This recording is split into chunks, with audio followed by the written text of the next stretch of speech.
O CEO milionário encontrou sua faxineira dormindo na poltrona de couro branco. Poderia demiti-la na hora. Em vez disso, abriu o laptop e trabalhou em silêncio por 45 minutos ao lado dela. O que fez, depois deixou a cidade inteira sem palavras. Apoie o canal deixando seu like e comentário e vamos para a nossa história. Rodrigo Cavalcante nunca imaginou que o dia em que perdeu 12 milhões de reais seria o dia em que encontraria algo que não tinha preço. Eram 14 horas de uma terça-feira fria de junho, quando ele cruzou o hall de mármore do edifício Jardins Tower, o crachá balançando no peito com aquele movimento de sempre, os passos cadenciados como um metrônomo que nunca atrasava, nunca adiantava, nunca errava o compasso. O porteiro o cumprimentou com um aceno respeitoso e Rodrigo respondeu com um gesto de cabeça, o mínimo necessário, o suficiente. Era assim com tudo, o mínimo necessário, o suficiente. Ele havia aprendido ainda jovem que eficiência era uma forma de respeito e que o tempo desperdiçado em amenidades era tempo roubado de algo mais importante. 14 anos construindo a Cavalcante Engenharia na base dessa crença haviam transformado o princípio numa espécie de dogma pessoal, tatuado mais fundo do que qualquer pele. A dor de cabeça havia começado às 11 horas, num intervalo entre duas chamadas de vídeo. Primeiro como uma pressão discreta atrás do olho direito. Depois, como um pulsar constante que não combinava com planilhas, nem com o silêncio frio do seu escritório no 18º andar. Ele havia tomado 2 comprimidos de dipirona com água mineral, sem saborear nem a água, nem o gesto. Havia olhado para a tela por mais 40 minutos e havia concluído com a frieza clínica de quem analisa variáveis que continuar seria improdutivo.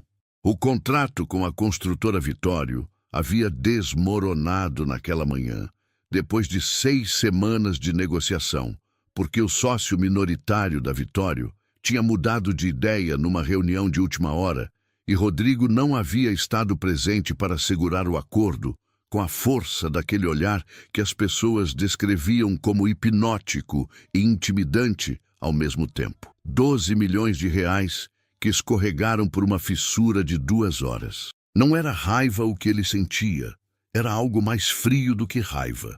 Era a consciência exata de onde o sistema havia falhado e a certeza de que ele nunca repetiria aquele erro específico. Decidiu voltar para a cobertura porque trabalhar em casa era, paradoxalmente, mais eficiente quando a dor de cabeça transformava o escritório num lugar hostil. A cobertura de 280 metros quadrados no 15º andar do edifício Caledônia era a extensão arquitetônica da sua mente, branca, precisa, silenciosa.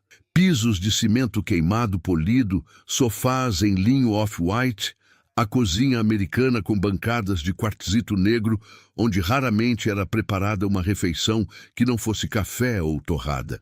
Poucas obras de arte, escolhidas por curadores e não por sentimento, porque ele havia admitido a si mesmo, numa noite de lucidez desconfortável, que não sabia o que sentia diante de uma tela pintada e que fingir o contrário seria uma forma menor de mentira. As janelas imensas davam para a Alameda Santos e para o perfil irregular dos prédios dos jardins, e nos dias claros, quando São Paulo permitia, era possível ver até o Parque Trianon como uma mancha escura e generosa no meio do cinza.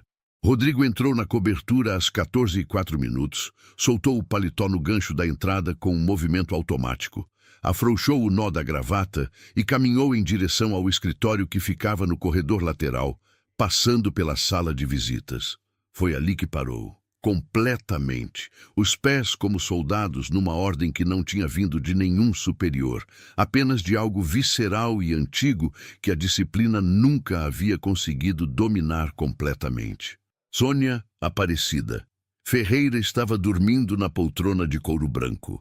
A cabeça inclinada para o lado direito, o queixo quase tocando o ombro, o corpo completamente entregue àquele descanso que o sono profundo concede quando o corpo não aguenta mais negociar com a consciência.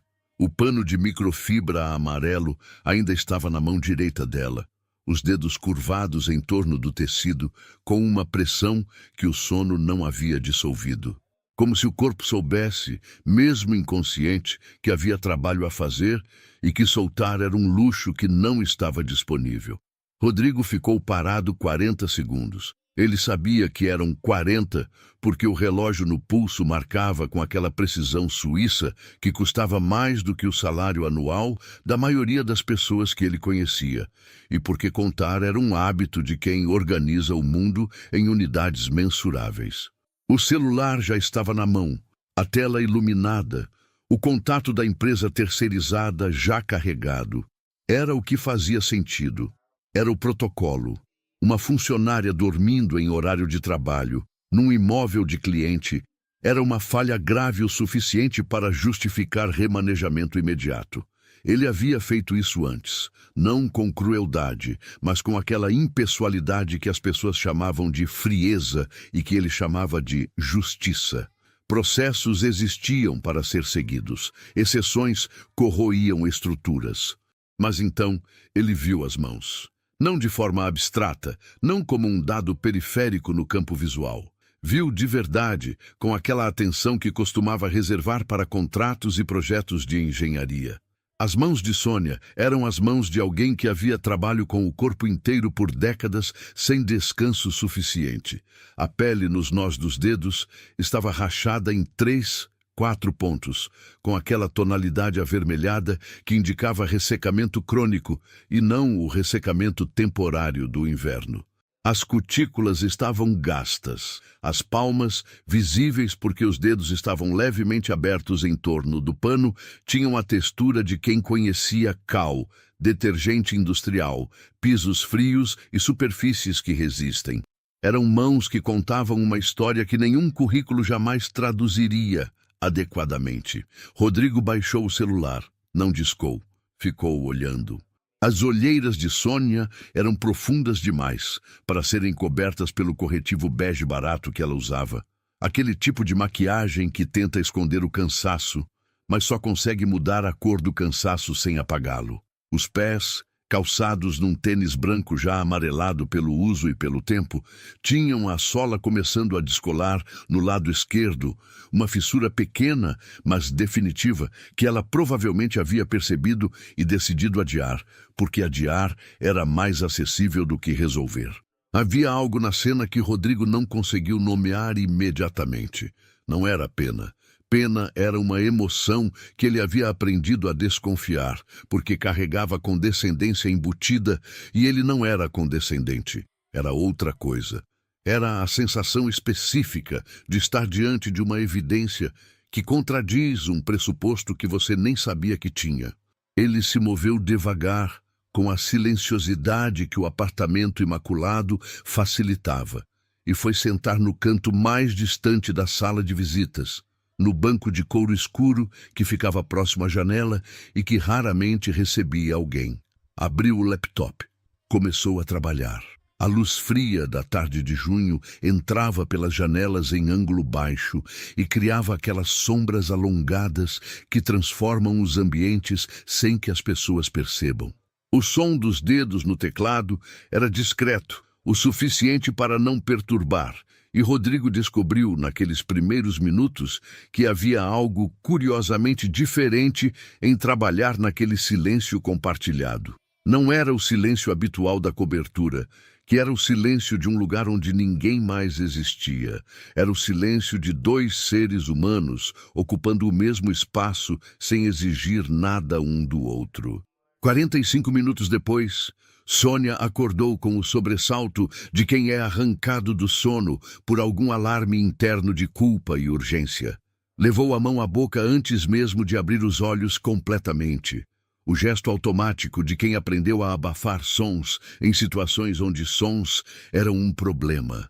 Quando os olhos de Sônia encontraram Rodrigo, A 3 metros de distância, com o laptop aberto e o olhar na tela, o sangue pareceu abandonar o rosto dela numa fração de segundo. A pele morena ficou cinzenta de um jeito que só acontece com medo genuíno, o tipo que não obedece à lógica e vai direto para o sistema nervoso. Ela se levantou da poltrona tão rápido que o pano de microfibra caiu no chão e ela não o recolheu, o que era incomum para alguém cuja profissão envolvia nunca deixar nada no chão. "Por favor", ela disse. E a voz estava embargada pelo sono e pelo pavor ao mesmo tempo. Me demita, mas não ligue para a empresa. Por favor. Se eles souberem, eu perco o emprego. Tenho família dependendo." Rodrigo levantou a mão esquerda sem tirar os olhos da tela. Um gesto curto, preciso, que significava pare. Sônia parou. O silêncio se instalou novamente, diferente agora, carregado com a respiração acelerada dela e com o pulsar da situação que nenhum dos dois sabia exatamente como nomear. "Cadê o café?" Rodrigo disse, ainda sem olhar. Sônia piscou. Uma vez. Duas. O senhor quer café?" Desde as 13 horas. Rodrigo finalmente virou a cabeça, o olhar direto e sem animosidade, apenas constatativo. "A máquina fica na cozinha." Sônia demorou 2 segundos a processar.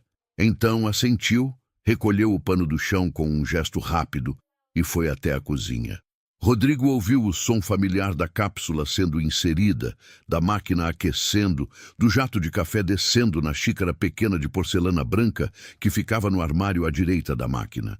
Quando ela voltou com a xícara numa bandeja improvisada, o prato de sobremesa que havia encontrado mais próximo, as mãos não estavam tremendo.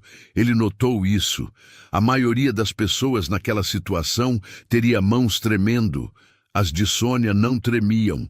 Ela havia se recomposto com uma velocidade que indicava prática, uma capacidade de engolir o susto e continuar funcionando que só vem de muitos anos de situações onde parar não era uma opção. Rodrigo aceitou a xícara sem cerimonioso, deu um gole, continuou trabalhando. Antes que ela saísse da sala, disse, ainda com os olhos na tela, "Quantas horas você trabalhou ontem?" Sônia parou na porta. Havia uma qualidade específica naquela pausa, a qualidade de alguém fazendo um cálculo rápido sobre o que revelar e o que proteger. "O dia normal aqui é de 7 horas, senhor."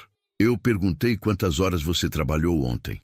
Rodrigo olhou para ela então, e havia algo no olhar que não era julgamento, era a mesma atenção que ele dava a contratos, precisa, interessada nos dados reais, não nas versões polidas. No total, a pausa foi mais longa desta vez. Sônia olhou para o pano na própria mão, como se a resposta estivesse ali.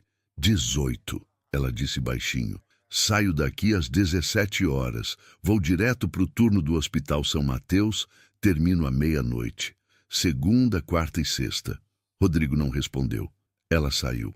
Ele ouviu os passos dela retomando o ritmo de trabalho no corredor, o som do spray de limpeza, o pano esfregando a superfície do espelho próximo à entrada. Abriu uma nova aba no laptop e digitou, no campo de notas que usava para registrar variáveis importantes em qualquer equação que ainda precisava ser resolvida. Hospital São Mateus. Turno noturno. 18 horas de trabalho. Fechou a aba. Voltou para a planilha do projeto que o havia trazido para casa. Mas a dor de cabeça havia diminuído, e ele não conseguiu identificar exatamente quando isso havia acontecido. Nos dias seguintes, a cobertura do edifício Caledônia ficou estranhamente diferente, sem que nada tivesse mudado de lugar. As almofadas continuavam nas posições exatas, o quartzito negro da bancada continuava imaculado, as obras de arte continuavam neutras e distantes nas paredes brancas. Mas Rodrigo passou a chegar às 7 horas, em vez das 6:30 habituais, que coincidiam com o horário em que Sônia começava o turno. Não foi uma decisão consciente, não da forma como ele tomava decisões, com planilhas e projeções. Foi uma mudança que aconteceu primeiro nos hábitos e só depois, muito depois, chegou à consciência como um fato consumado.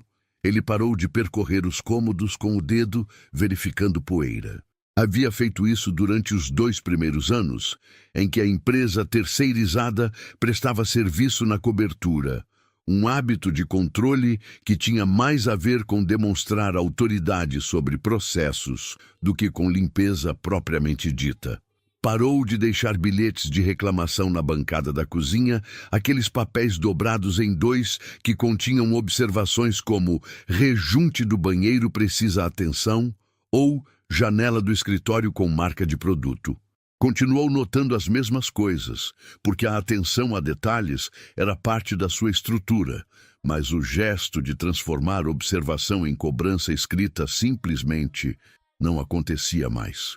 Numa quarta-feira, numa semana em que ele havia chegado ainda mais cedo, porque uma reunião às 8 horas havia sido cancelada de última hora, e a cobertura era mais silenciosa do que o escritório para preparar os materiais substitutos, Rodrigo estava no corredor quando ouviu uma melodia.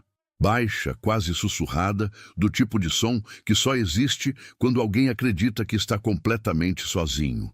Ele reconheceu a música antes de reconhecer a voz, porque era Asa Branca. E havia algo em Asa Branca que atravessava qualquer resistência cultural, qualquer barreira de classe, qualquer defesa construída em 14 anos de meetings em inglês e almoços de negócios em restaurantes com cardápios sem preço. Sônia estava de joelhos esfregando o banheiro do corredor, as costas curvadas sobre a tarefa, e cantarolava sem perceber que havia alguém parado na porta. Rodrigo ficou ali por um tempo que não mediu. Havia algo na cena que desafiava a linguagem que ele normalmente usava para descrever o mundo. Não era eficiência, não era produtividade. Era uma pessoa com o corpo inteiro destruído de trabalho que ainda encontrava música dentro de si e que cantava essa música para o banheiro de outra pessoa num apartamento que nunca seria o dela. Não era a raiva o que aquilo provocava nele. Era algo mais parecido com a sensação de olhar para uma equação e perceber que a variável que você havia considerado irrelevante era, na verdade, a que mudava o resultado inteiro. Ele se afastou sem fazer barulho. Rodrigo descobriu sobre a mãe de Sônia pela porteira do prédio, uma senhora chamada Conceição, que havia trabalhado no Caledônia por 11 anos e que tinha o dom específico de conhecer a vida de todo mundo sem parecer intrometida, apenas atenta.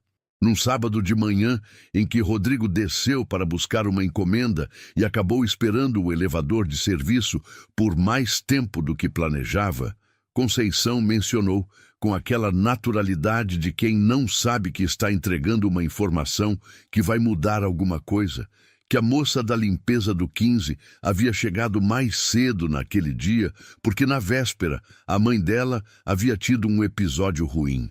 Alzheimer avançado, Conceição disse com aquele sotaque mineiro que transformava tragédias em relatos quase domésticos. A filha dela, a mocinha de 16 anos, ficou sozinha com a avó a madrugada toda, porque a Sônia estava no turno do hospital. Imagine. Rodrigo imaginou, não de forma abstrata, não da maneira como se imagina uma situação que não te pertence. Imaginou com aquela capacidade analítica que havia construído um patrimônio de 150 milhões de reais, mapeando variáveis, calculando pressões, identificando onde o sistema estava próximo de colapsar. Uma mulher de 47 anos, 2 empregos, 18 horas de trabalho 3 vezes por semana, 8 horas nos outros dias. Uma mãe de 72 anos com Alzheimer avançado. Uma filha de 16 que estudava de dia e cuidava da avó à tarde. Um apartamento de 38 metros quadrados em São Mateus, bairro na Zona Leste, onde o metrô chegava, mas demorava, e onde 38 metros eram o que o dinheiro permitia quando o dinheiro era contado. Rodrigo fez os números sem precisar abrir uma planilha, porque os números eram simples e cruéis, da forma que números simples e cruéis costumam ser. O salário das 2 faxinas juntas dava R$ 3.200. O plano de saúde da mãe, com a cobertura mínima para Alzheimer, custava 980. Sobrava 2.220 para aluguel, comida, transporte, remédios, uniforme de escola e tudo o mais que a vida exige e que nunca aparece quando você lista as despesas em abstrato, mas aparece sempre quando você abre a carteira. Rodrigo ficou imóvel na frente do painel de elevadores por um momento que Conceição não comentou. Talvez porque havia aprendido, em 11 anos de portaria, que os moradores do 15 às vezes ficavam assim, parados, olhando para um ponto no espaço médio, processando algo que não tinha a ver com o elevador. A encomenda chegou, ele pegou, agradeceu com aquele aceno de cabeça que era o máximo que oferecia, e subiu. Na cobertura, sentou na bancada da cozinha, o que nunca fazia, porque a bancada era para apoiar coisas e não para ser apoiada. Abriu o laptop. Não abriu nenhum arquivo de trabalho. Ficou com a tela em branco por 3 minutos, o cursor piscando com aquela paciência indiferente que os cursores têm, e então fechou o laptop. Havia uma matemática na vida de Sônia que ele não conseguia deixar de ver, não porque fosse comovente de forma sentimental, mas porque era uma equação estruturalmente impossível. Você não sustenta 4 vidas com R$ 3.200 em São Paulo. Você sobrevive. Há uma diferença entre as duas coisas que a maioria das pessoas que ele conhecia nunca havia precisado compreender. E Rodrigo percebeu, naquele momento na bancada de quartzito, que ele próprio havia entendido a diferença apenas de forma teórica até então. A crise chegou numa sexta-feira, na 3ª semana de junho, quando o celular de Rodrigo tocou às 10h30 da manhã com um número que ele reconheceu como o da Limpeza Total Serviços, a empresa terceirizada. Era Gilberto, o gerente comercial com aquela voz comercialmente afável, de quem aprendeu que más notícias precisam de embalagem. Doutor Rodrigo, tudo bem? Só para avisar que vamos fazer um remanejamento na equipe que atende o senhor. A Sônia vai para um contrato novo que fechamos no Itaim, escritório maior. É uma oportunidade boa para ela. E vamos designar outro profissional para o apartamento do senhor a partir de segunda-feira. Tá bom? Rodrigo deixou Gilberto terminar. Havia aprendido que interromper era uma forma de mostrar que você ainda não tinha o controle da situação, e que quem tinha o controle da situação esperava o outro esgotar os argumentos antes de falar. Quando o silêncio chegou, ele disse: Gilberto, me passa o contrato que vocês têm comigo aqui. Como assim, doutor Rodrigo? O contrato, o valor mensal, as cláusulas de renovação e de rescisão. Uma pausa. Posso verificar e te passar por e-mail. Não precisa verificar. Eu já tenho aqui. Rodrigo havia aberto o arquivo enquanto Gilberto falava, porque era esse tipo de homem. O tipo que nunca entra numa conversa importante sem os documentos abertos. Pago a limpeza total R$ 8.400 por mês pelo contrato do apartamento. Tenho contratos de 3 empresas que eu indiquei para vocês nos últimos 2 anos, totalizando aproximadamente R$ 22.000 mensais em receita. Correto? Sim, mas ou Sônia Ferreira continua no meu endereço, ou rescindo o contrato comigo e ligo para as 3 empresas que indiquei, informando que houve um problema de gestão que me levou a trocar de fornecedor. Tenho os contatos dos responsáveis. Seria uma conversa de 15 minutos. O silêncio do outro lado era do tipo diferente do silêncio de quem processa. Era o silêncio de quem calcula. Rodrigo reconhecia a diferença porque era capaz de produzir os 2 tipos. Deixa eu verificar a logística, doutor Rodrigo. Ótimo! Aguardo confirmação até amanhã. Ele desligou. Fechou o arquivo do contrato. Voltou para o projeto de viabilidade que estava analisando antes da ligação, como se o intervalo não houvesse existido. A confirmação chegou às 17 horas, por e-mail. Sônia Ferreira permanecerá no atendimento ao apartamento conforme solicitado. Agradecemos a parceria.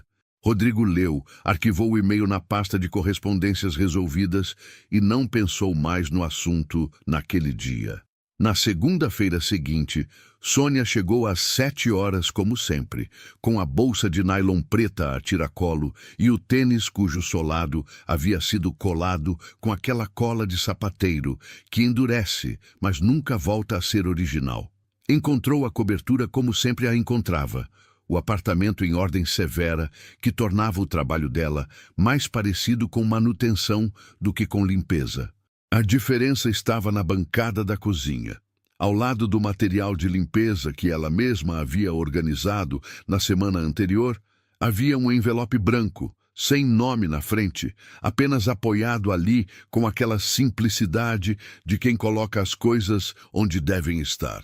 Sônia o pegou com a hesitação de quem não está acostumada a encontrar coisas destinadas a ela. Virou o envelope, ainda sem nome. Abriu devagar, com aquele cuidado de quem foi ensinada pela vida a não fazer movimentos bruscos perto de coisas que não entende. Tirou as folhas dobradas em 3, o papel timbrado da Cavalcante Engenharia, com aquele logotipo discreto no canto superior que ela havia visto nos documentos empilhados na mesa do escritório e que nunca havia associado ao apartamento onde trabalhava. Leu, releu. Leu uma terceira vez. Era um contrato de emprego direto com a Cavalcante Engenharia. Carteira assinada. Cargo: assistente de manutenção predial e serviços gerais. Salário: R$ 4.800. Plano de saúde familiar. Premium com cobertura para doenças crônicas e neurológicas. Ela leu essa linha 2 vezes, porque a palavra neurológicas era específica demais para ser coincidência. Horário: segunda a sexta, 7 horas às 14 horas.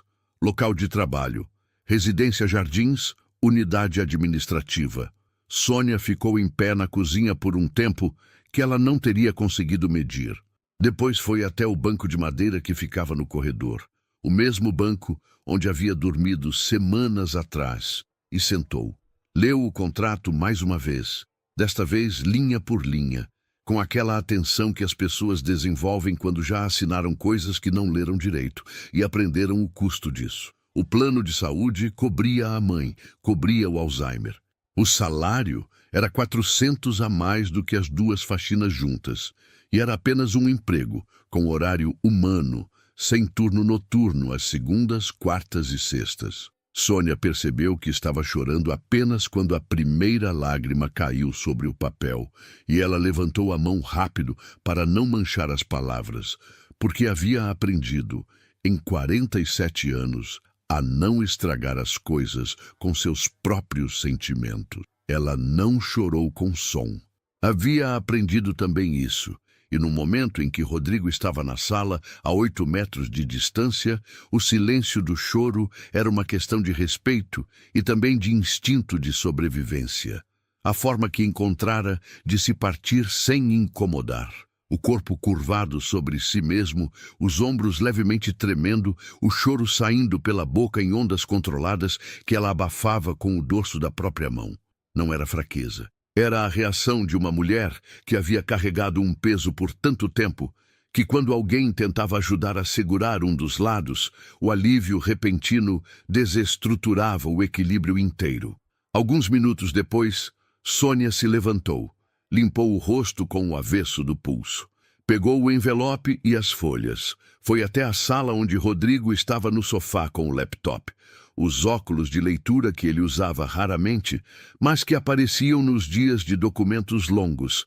Uma xícara de café já fria na mesa de centro. Ficou na entrada da sala. Rodrigo olhou para ela por cima dos óculos.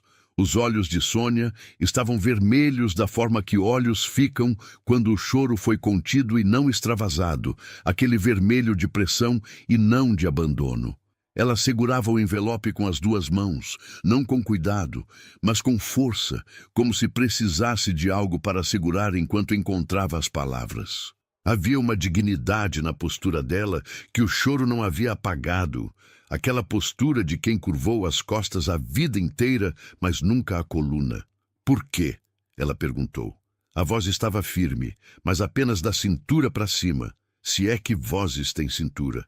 Havia algo debaixo da firmeza que ela não conseguia esconder completamente, e Rodrigo era o tipo de pessoa que notava o que ficava debaixo das coisas. Ele tirou os óculos, dobrou a haste com um movimento deliberado. Ficou alguns segundos em silêncio, e era um silêncio diferente dos silêncios que ele costumava usar em negociações. Não era tático, era genuíno. Era o silêncio de alguém que está procurando a palavra exata para algo que não costuma colocar em palavras. Porque você trabalha mais do que qualquer pessoa que eu já contratei, ele disse. E a única coisa que eu sei fazer com segurança é reconhecer competência. Sônia balançou a cabeça devagar, os lábios comprimidos, os olhos fazendo aquele esforço de quem recusa o choro por força de vontade pura. Mas o senhor é tão rígido, ela disse. Não era uma crítica. Era uma tentativa de entender, de encaixar o gesto dentro da imagem que ela havia construído do homem que deixava bilhetes de reclamação na bancada e percorria os cômodos com o dedo. Rodrigo olhou para ela por um momento antes de responder, e havia na face dele uma expressão que não era autoridade nem distância. Não era a máscara profissional que ele havia usado tão longamente que às vezes esquecia que era máscara. Era algo mais antigo do que tudo isso, algo que tinha ficado guardado nos 4 anos desde o divórcio, crescendo devagar no silêncio da cobertura imaculada. Sou, ele disse, mas aquele dia, quando você estava dormindo na minha poltrona. Uma pausa. Ele olhou para a poltrona de couro branco e depois de volta para ela. Foi a primeira vez em 4 anos que eu senti que havia vida real nesse apartamento. O silêncio que se instalou depois disso era do tipo que não precisa ser preenchido. Sônia olhou para o envelope nas próprias mãos, depois olhou para ele. Havia uma pergunta nos olhos dela que não era sobre o contrato, era sobre a vida inteira dela, encaixando ou não naquilo, sobre aceitar ou não a ideia de que ela merecia uma coisa como aquela, que não era caridade e não era pena, era reconhecimento. E que reconhecimento era uma coisa que ela havia deixado de esperar, receber tão gradualmente que não havia percebido exatamente quando havia parado de esperar. Eu assino, Sônia disse. E então, mas preciso de uma condição. Rodrigo ergueu uma sobrancelha. Era o máximo de surpresa que aquele rosto mostrava. Minha filha, Sônia continuou, e a voz ganhou uma camada diferente nessas 2 palavras. Uma camada que as mães reconhecem imediatamente em outras mães, que é o lugar onde toda a força de uma pessoa está concentrada. Ela quer fazer administração. Está no 2º ano do ensino médio. Se um dia, quando ela terminar, o programa de estágio da Cavalcante tiver uma vaga... Sim, Rodrigo disse antes que ela terminasse a frase. Sônia piscou.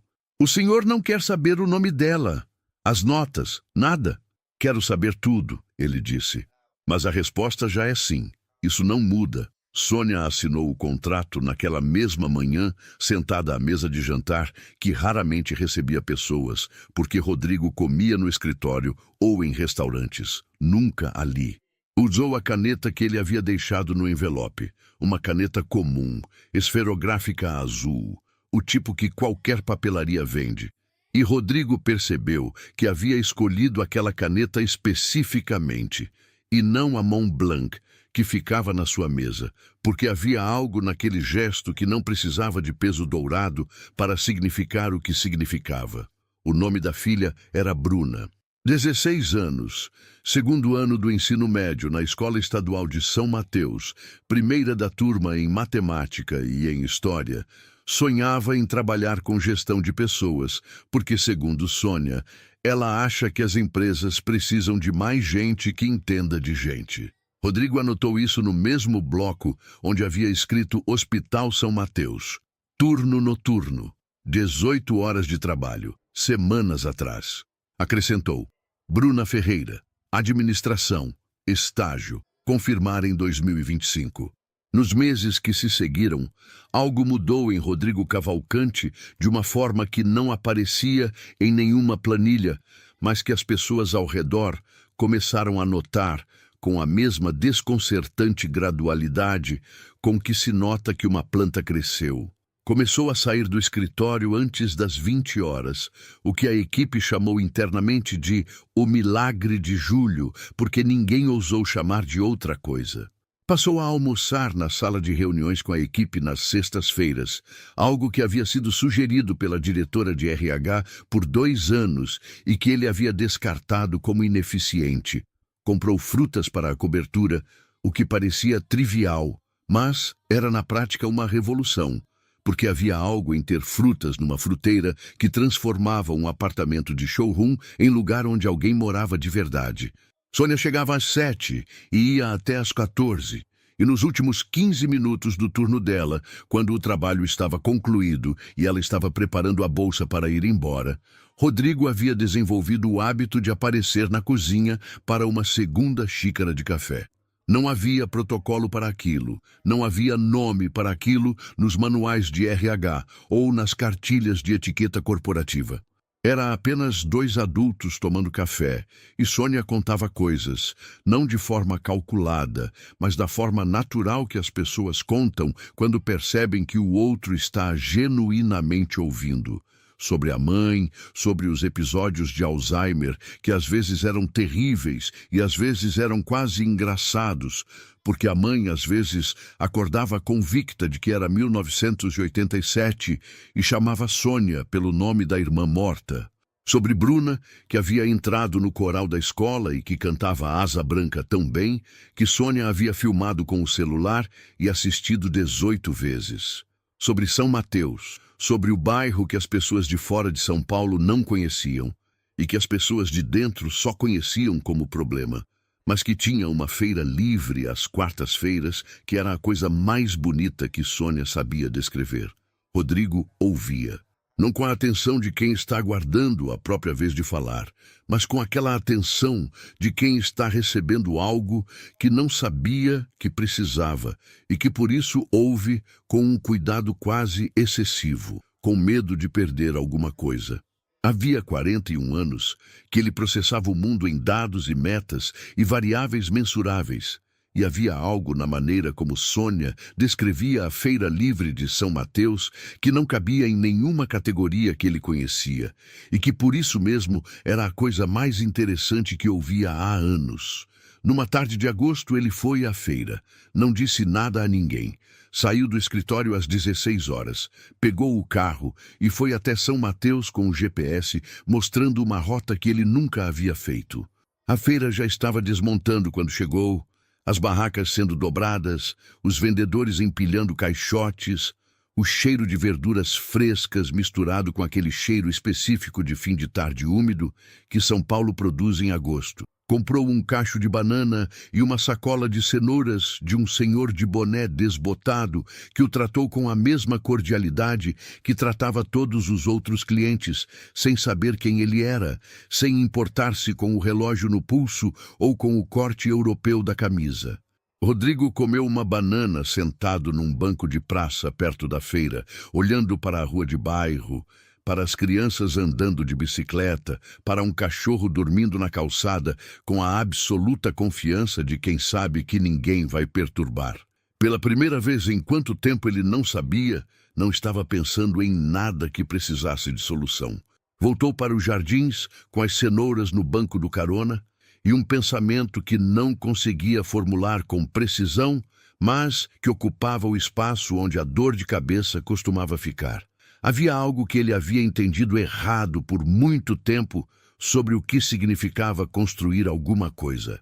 Havia confundido patrimônio com existência, havia confundido eficiência com presença, havia construído um apartamento de 280 metros quadrados, tão perfeito que parecia um manual de procedimentos e tão silencioso que em 4 anos havia produzido exatamente uma instância de vida real, que havia sido uma mulher de 47 anos dormindo numa poltrona de couro branco com um pano de microfibra na mão, sem pedir nada, sem fingir nada, apenas existindo com toda a exaustão honesta que a sua vida havia produzido. Rodrigo descobriu, naquela tarde de agosto, o que havia sentido naquele primeiro momento e não havia conseguido nomear. Não era pena, Não era admiração no sentido distante que se tem por algo que não te pertence. Era reconhecimento. O tipo de reconhecimento que você tem quando vê em alguém uma qualidade que você perdeu há tanto tempo que havia esquecido que já a teve. A capacidade de estar completamente presente em qualquer lugar que você estiver, mesmo que esse lugar seja o banheiro de corredor de um apartamento alheio, mesmo que o seu corpo esteja no limite, mesmo que a música que você canta seja para as paredes e não para ninguém. Sônia Ferreira estava inteira em tudo o que fazia. Rodrigo Cavalcante havia passado 14 anos sendo metade de si mesmo em tudo, espalhado entre reuniões e contratos e números e a solidão bem organizada de uma cobertura imaculada. Numa sexta-feira de setembro, quando Sônia estava prestes a ir embora e Rodrigo apareceu na cozinha com a xícara, ela disse antes que ele perguntasse qualquer coisa: "A Bruna vai cantar numa apresentação da escola semana que vem, quinta-feira, 7 da noite. Uma pausa. "Só falei porque o senhor às vezes pergunta sobre ela." Rodrigo disse: "Quinta-feira eu tenho jantar de negócios." Sônia assentiu, pegou a bolsa. "Claro, só falei." Na quinta-feira, Rodrigo cancelou o jantar de negócios às 6 da tarde, mandou um e-mail educado com compromisso inadiável e chegou à Escola Estadual de São Mateus às 6h50.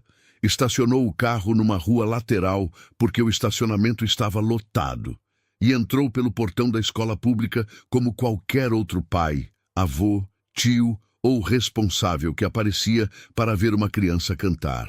Encontrou Sônia no corredor, ao lado de uma cadeira de rodas, onde estava a mãe dela, que naquele dia havia acordado razoavelmente lúcida e havia pedido para ir. Sônia ficou parada quando o viu, com aquela expressão de quem não estava esperando e que por isso não tinha defesa preparada. Ele disse apenas: "Você me falou que ela canta bem." Eles assistiram juntos, sentados 2 lugares separados, porque Rodrigo havia chegado depois, e o lugar ao lado de Sônia estava ocupado pela mãe de outra criança. Mas havia algo naquele auditório de escola pública, com as cadeiras de plástico e o palco improvisado e as luzes que piscavam uma vez antes de estabilizar, que era completamente diferente de qualquer ambiente que ele havia ocupado nos últimos anos. Bruna cantou 3 músicas com o coral, mas havia um momento numa delas em que a voz dela saiu sozinha por 2 estrofes, enquanto o resto do grupo fazia base, e a voz de Bruna tinha a mesma qualidade que a voz de Sônia no banheiro do corredor, meses antes. Completamente presente, completamente honesta, sem nenhuma camada de performance entre o som e o sentimento. Rodrigo percebeu que estava com as mãos apoiadas nos joelhos com mais força do que o necessário, apenas quando relaxou os dedos durante o aplauso. Do outro lado da fileira, a mãe de Sônia havia cochilado durante a segunda música e acordado no aplauso com uma expressão confusa e depois feliz. E Sônia havia colocado a mão sobre a mão da mãe, com aquele gesto que não precisa de palavras, porque é mais velho do que as palavras. Rodrigo viu aquilo e olhou para o palco, e pela primeira vez em 4 anos, sentiu algo que não conseguia nomear em inglês, que não tinha entrada em nenhum glossário executivo que conhecia, que era simplesmente a sensação de estar no lugar certo, no momento certo, sem ter planejado nenhuma das 2 coisas. Outubro chegou em São Paulo com aquela ambiguidade climática que a cidade produz entre o fim do inverno e o início do calor. Dias que começavam frios e terminavam abafados, o céu oscilando entre o cinza compacto e aquele azul intenso que aparece depois da chuva como uma promessa que a cidade raramente cumpre por mais de algumas horas. Rodrigo havia desenvolvido o hábito de abrir as janelas da cobertura pela manhã, o que nunca havia feito antes, porque o ar-condicionado era mais eficiente e eficiência era o critério pelo qual avaliava a maioria das escolhas domésticas. Mas havia algo no ar de São Paulo em outubro, mesmo com a poluição e o barulho, que era diferente do ar circulado e filtrado e controlado do sistema de climatização. E ele havia descoberto essa diferença de forma acidental numa manhã em que a janela havia ficado entreaberta por descuido, e ele havia percebido o cheiro de chuva que estava chegando antes de perceber que a janela estava aberta. Sônia havia notado as janelas abertas na primeira semana sem comentar. Na segunda semana, havia deixado de fechar as janelas ao limpar os vidros, que era o procedimento padrão, e havia apenas limpado o interior dos caixilhos com mais atenção do que antes. Era o tipo de ajuste silencioso que ela fazia sem anunciar. A inteligência prática de quem entende os hábitos de um espaço antes de entender as razões deles. Rodrigo havia notado que ela havia notado, e nenhum dos dois havia dito nada sobre isso, que era uma forma de conversa que ele estava aprendendo a reconhecer. As conversas que aconteciam inteiramente em ações e que eram, descobria agora, frequentemente mais precisas do que as que aconteciam em palavras. Foi em outubro também que Rodrigo soube, por acidente, sobre o sapato. Sônia havia deixado a bolsa cair no corredor uma manhã, e ao abaixar para recolher o que havia saído, Rodrigo, que passava pela sala naquele momento, viu entre as coisas espalhadas um envelope amassado com o logotipo de uma loja de calçados popular, a nota fiscal dobrada dentro, e o tênis novo embrulhado em papel tissu branco que ela havia comprado e ainda não havia estreado, guardando para uma ocasião que ela devia estar calculando internamente com aquela economia de quem sabe que o que chega. E pode também ir.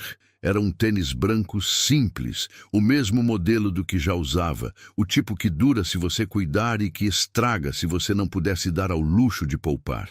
Sônia havia recolhido tudo rapidamente com aquele reflexo de quem não gosta de ser vista com as coisas espalhadas. E Rodrigo havia continuado caminhando sem pausar. Mas naquela noite, trabalhando num relatório de viabilidade que exigia atenção total e que por isso mesmo não estava recebendo atenção total, ele pensou no tênis embrulhado em papel tissu e em Sônia guardando a nova compra para o momento certo, com aquela economia de gestos que as pessoas desenvolvem quando cada gasto foi pesado antes de acontecer. Havia algo naquilo que ele reconhecia de uma forma que o surpreendia, porque a sua relação com o dinheiro era oposta na forma, mas talvez não tão diferente na raiz. Ele também havia aprendido muito cedo a não desperdiçar, a calcular, a nunca gastar o que ainda podia estar rendendo. A diferença era que no caso dele o cálculo era uma escolha, e no caso de Sônia o cálculo era uma necessidade. E entre escolha e necessidade havia um abismo que o dinheiro criava e que o dinheiro raramente conseguia fechar sozinho. A mudança mais significativa em Rodrigo, aquela que ele levou mais tempo para reconhecer porque estava acontecendo na camada mais profunda, era na forma como encarava o tempo. Havia passado 14 anos tratando o tempo como recurso escasso a ser otimizado, o que era verdade de uma perspectiva, mas que havia produzido nele uma incapacidade quase total de estar presente em qualquer coisa que não tivesse retorno mensurável. Reuniões que não geravam decisão eram desperdício, conversas sem objetivo eram ruído, silêncio era apenas ausência de produtividade.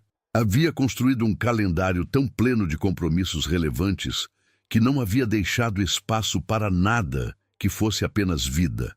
E tinha chamado isso de disciplina, e se orgulhado disso por tanto tempo que havia confundido o orgulho com satisfação. Sônia não havia ensinado isso a ele de forma explícita, não havia dito nada que se parecesse com conselho ou lição, porque não era esse tipo de pessoa, e porque a relação entre eles não era essa. Mas havia algo na maneira como ela ocupava o tempo que era diferente de tudo que ele havia observado no ambiente executivo onde havia vivido por tanto tempo.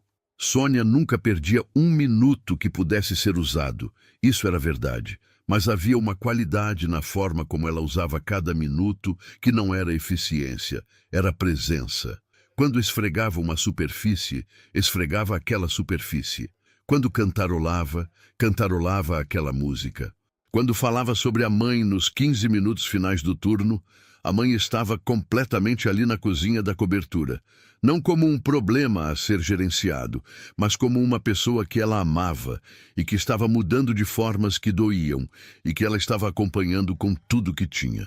Rodrigo havia começado a tentar fazer isso, a estar completamente numa coisa de cada vez. Era mais difícil do que qualquer habilidade técnica que havia desenvolvido na vida.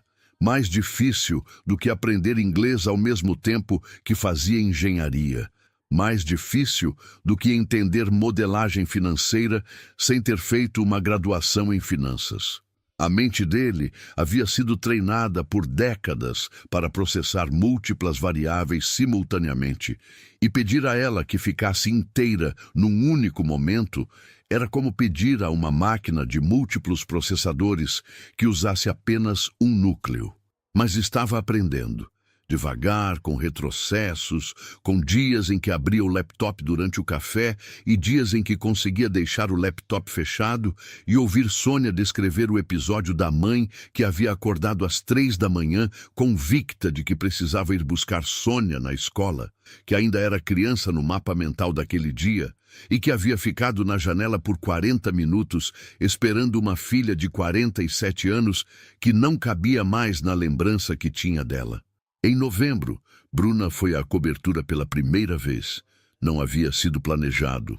Sônia havia trazido a filha para mostrar o trajeto de metrô que usaria quando começasse o estágio no ano seguinte. E o trajeto passava pela estação Consolação, que ficava a 10 minutos a pé do Caledônia, e Bruna havia pedido para ver o prédio de fora, apenas de fora, com aquela curiosidade de quem está tentando tornar real algo que até então era apenas um nome numa conversa. Rodrigo estava descendo para buscar documentos no carro quando as encontrou na calçada. Sônia com a bolsa de nylon e Bruna com a mochila de escola, as duas olhando para a fachada do prédio com aquela expressão específica de quem olha para um lugar que sabe que é de outro mundo, mas que de alguma forma tem a ver com a sua vida. Essa é a Bruna, Sônia disse, com aquele tom de mãe que é ao mesmo tempo apresentação e declaração de algo maior, de um orgulho que não precisa de adjetivos, porque está inteiro no som do nome. Bruna era alta como a mãe, com os olhos grandes e aquela expressão de quem avalia tudo com atenção antes de concluir qualquer coisa. O que Rodrigo reconheceu como uma qualidade rara em qualquer idade, mas especialmente rara em 16 anos. Ela o cumprimentou com firmeza, sem a deferência nervosa que a maioria das pessoas usava quando o conhecia no contexto profissional, mas também sem a falsa familiaridade de quem tenta compensar o intimidado, fingindo que não está. Era apenas uma pessoa cumprimentando outra pessoa, o que era mais sofisticado do que aparentava ser. Minha mãe diz que o senhor gosta muito de processos, Bruna disse, com aquela franqueza direta que Rodrigo havia notado na apresentação de coral, como se o filtro entre pensamento e fala fosse mais fino do que na maioria das pessoas. Rodrigo olhou para Sônia, que estava com uma expressão entre o susto e o riso contido. Sua mãe está certa, ele disse, mas estou aprendendo que processos sem pessoas são só burocracia. Bruna considerou isso com seriedade, como se fosse uma hipótese a ser verificada. É o que eu quero estudar, ela disse, como fazer as duas coisas funcionarem juntas. Então você vai ser melhor do que eu, Rodrigo disse, e não havia ironia nisso. Havia apenas a afirmação direta de alguém que aprendeu tarde demais para algumas coisas, mas ainda há tempo de outras, que reconhecer onde o outro é mais completo do que você não é diminuição, é inteligência. Eles não subiram naquele dia.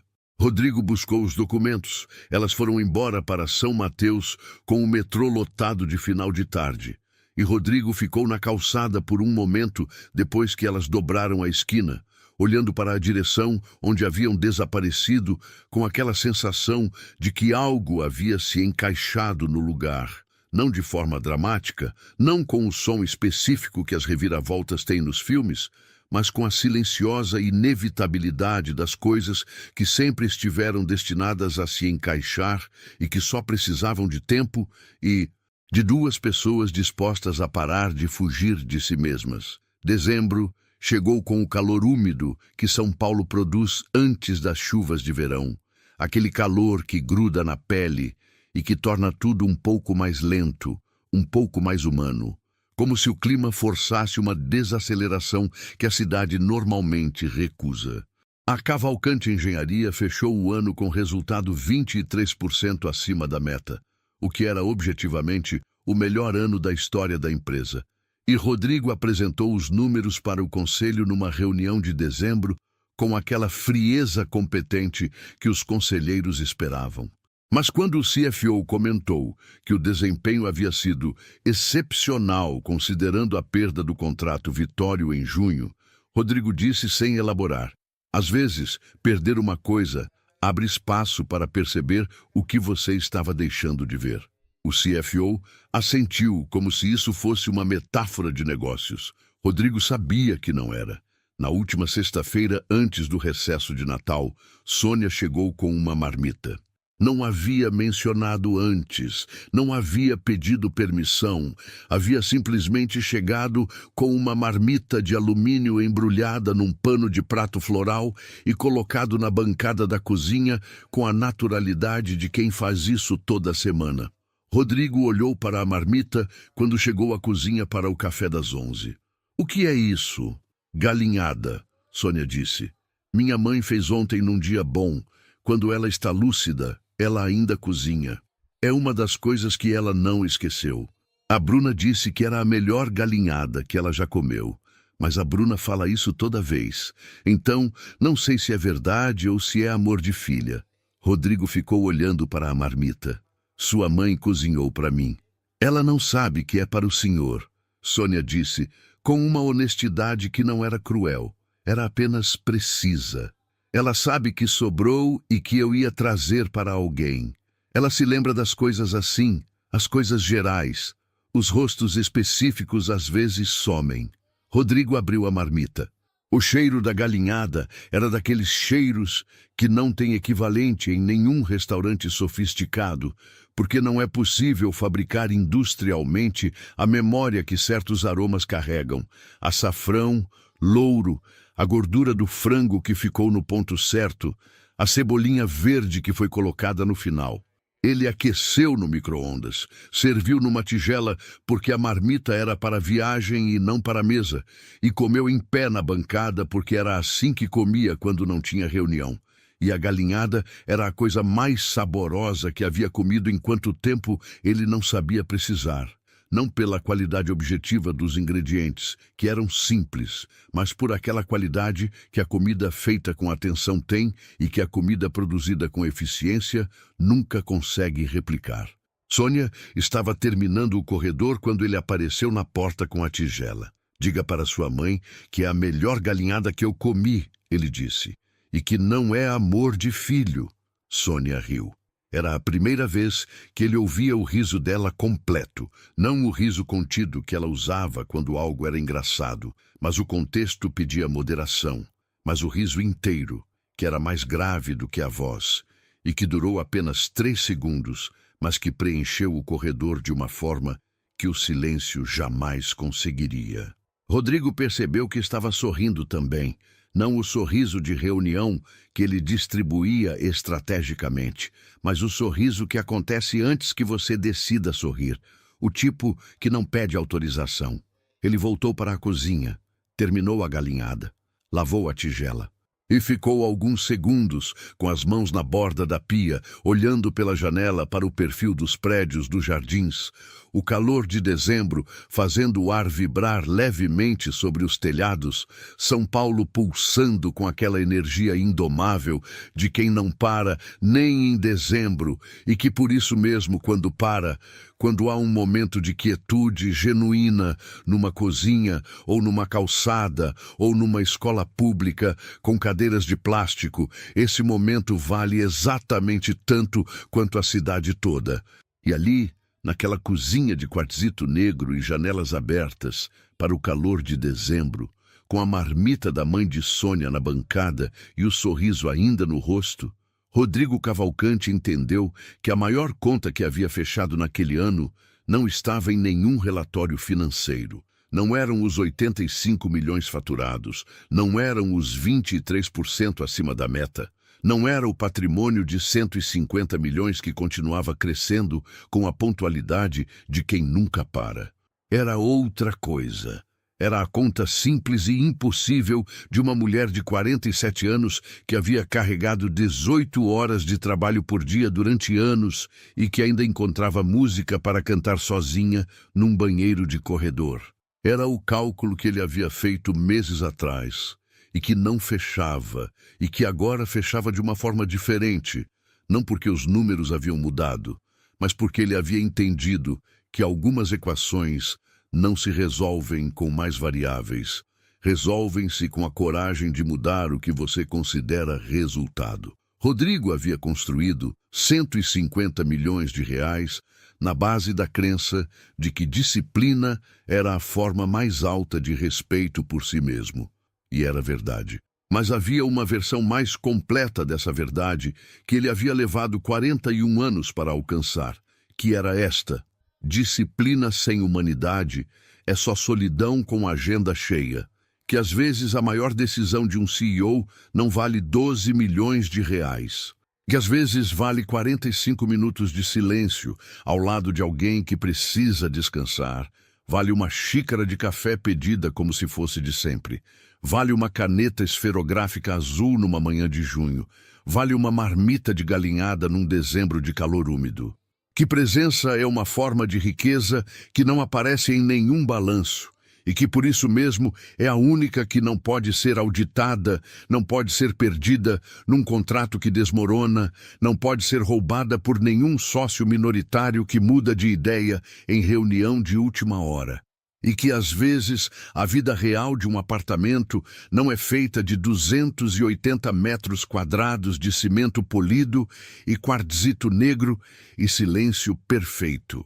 É feita do momento em que alguém dorme na sua poltrona de couro branco com o pano de microfibra ainda na mão.